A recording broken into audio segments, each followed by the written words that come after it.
do you put more when you're looking just about finances, put more emphasis on your net worth or your income flow you have coming in monthly?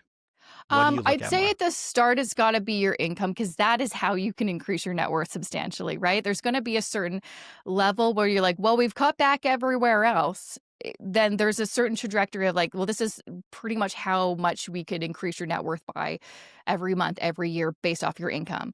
But if you can increase your income by 20 or 50% or whatever the case is, then we're going to be able to make some really big strides. So it's like, first, let's get the foundational things, let's get those habits locked down and you've got your value system and all that kind of stuff, and then once you're there, then it's really about, okay, the next step is income. Because the one thing I was actually doing this calculation, I'm going to make a video about it soon.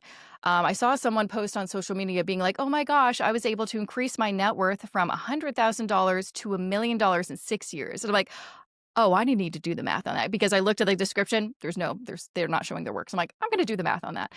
Did the math with, a bunch of assumptions and came to the conclusion that they had to invest something like six or $7,000 per month. No, what was it? It's like $74,000 per year or something like that. Maybe I'll try to pull it up because I was just like, yeah, most people don't have that kind of extra money lying Yeah. around to get. Oh yeah, so it was they would have to contribute about $7,000 every single month to their investments for 6 years to go from six figures to $1 million. So it's not that you're the smartest investor in the world. It's because you have money. You've got income. And that's what you're not talking about. Most people don't have an extra 7 grand per month to just invest. But yeah, that is the way that you can increase your wealth and get to those big numbers quickly is income. That's the thing that I feel like no one talks about. Whenever I see people on social media talking about, look at me, I'm such a smart investor. By my investing course, I was able to become a millionaire. How did they get there so quickly? Probably by selling that course and making a lot of money. And so they have more disposable income to invest. Yeah, that's very true. Do you think do you think the outline then for someone for like a financial strategist is very like rough outline is check if you're in debt. If you're in debt, ask yourself the why am I in debt? Get to that root cause Yeah. of why it is.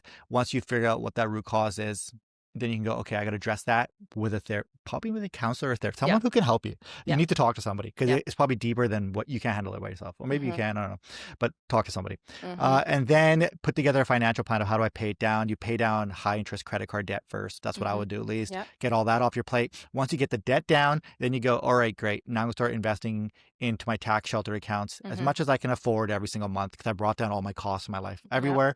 But you understand this is a long-term investment. Whatever you invest, you're not going to need, and you won't need it because you now have a runway fund Mm-hmm. too. You have money that's just sitting there for 3 to 6 months worth of expenses Yep. as well.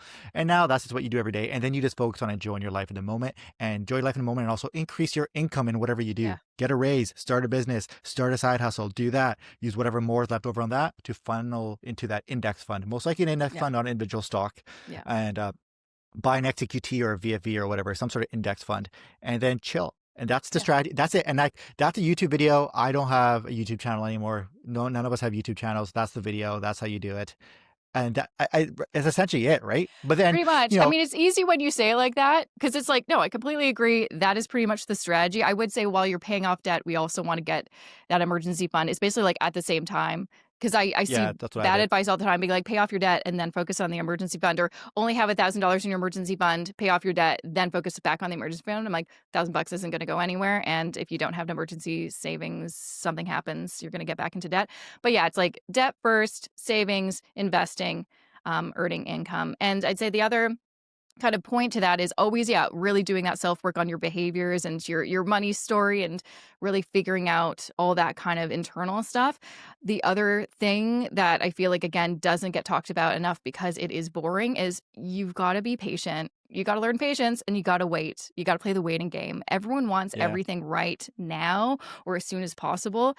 But for me, it's a really about like having that strategy and sticking with it for like, if you stick with it for 5 years, you're going to see some progress. If you stick with it for 10 years, you're like, holy crap, what happened in that extra 5 years? Like that's where the Yeah. compounding but again, if you don't stick with it and are patient, and that's what no one wants to do. No one wants to just like, yeah, like index and If you chill. It sounds boring. And you're like, it is, but it works. Yeah, you don't have to be a stock picker. If you just obsess about paying down your debt, building an emergency fund, and increasing your monthly income by any means necessary, you're golden. Make Yeah. that your obsession.